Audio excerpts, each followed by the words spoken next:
Halo, perkenalkan nama aku Sofia Fitri. Di sini aku akan membahas seputar otak dan sel saraf atau neuron. Langsung saja kita bahas. Jadi di sini aku akan membahas yang pertama, pengertian otak, yang kedua, bagian-bagian otak dan fungsinya, yang ketiga, pengertian sel saraf, yang keempat, bagian-bagian sel saraf, dan yang terakhir yaitu macam neuron. Sebelumnya, kalian tahu nggak sih apa itu otak? Otak adalah salah satu organ yang paling kompleks dalam tubuh manusia. Organ ini tersusun dari sejumlah jaringan pendukung dan miliaran sel saraf yang saling terhubung. Otak dilindungi oleh lapisan pembungkus yang disebut selaput otak atau meninges dan tulang tengkorak, serta terhubung ke saraf tulang belakang. Otak dibagi menjadi beberapa bagian, yaitu yang pertama, di bagian depan ada lobus frontalis, yang kedua di bagian atas ada lobus parietalis, yang ketiga di bagian belakang ada lobus occipitalis dan otak kecil, yang keempat sisi kiri dan kanan terdapat lobus temporalis, yang kelima di bagian tengah ada otak tengah. Bagian-bagian otak dan fungsinya. Yang pertama yaitu otak besar atau cerebrum. Cerebrum merupakan bagian terbesar dari otak. Cerebrum terbagi menjadi dua bagian, yaitu otak kanan dan otak kiri. Cerebrum meliputi beberapa bagian, yaitu yang pertama lobus frontalis, berfungsi untuk mengatur kegiatan motorik atau gerakan secara dasar. Yang kedua, lobus parietalis, berfungsi untuk menerima rangsangan.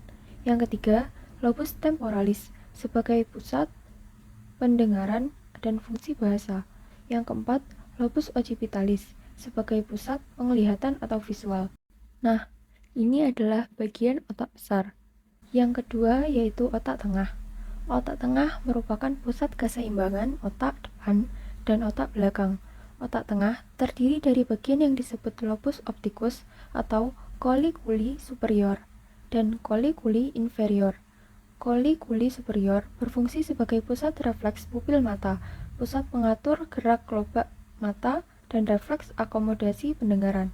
Sedangkan colliculi inferior merupakan pusat pendengaran atau auditori. Yang ketiga yaitu otak belakang. Terdapat otak kecil atau cerebellum, berperan sebagai pusat keseimbangan otot dan koordinasi otot. Yang kedua ada sumsum tulang belakang atau medula oblongata. Sumsum lanjutan mengandung ganglion atau simpul saraf dan merupakan pusat pengatur refleks fisiologis, denyut jantung, respirasi, pelebaran, dan penyempitan pembuluh darah. Nah, selanjutnya kita masuk ke materi sel saraf. Kalian tahu nggak sih apa itu sel saraf? Sel saraf adalah sel yang menghantarkan impuls atau rangsangan dari reseptor ke otak dan menghantarkan respon dari otak ke efektor. Sel saraf berfungsi menerima rangsang, menghantarkan rangsang ke saraf pusat, sampai dengan penghantaran respon dibantu oleh jutaan, bahkan miliaran sel-sel saraf atau neuron. Berikut ini adalah gambar struktur neuron. Bagian-bagian sel saraf. Sel saraf dibagi menjadi 3 bagian. Yang pertama yaitu badan sel. Sel saraf paling besar, berbentuk seperti pembuluh dengan membran yang tipis. Yang kedua ada dendrit serabut pendek bercabang-cabang, berfungsi mengirimkan impuls ke badan sel saraf. Yang ketiga ada neurit atau akson, serabut panjang tidak bercabang berfungsi mengirimkan impuls dari badan sel ke jaringan yang lain. Macam-macam neuron berdasarkan struktur dan fungsinya.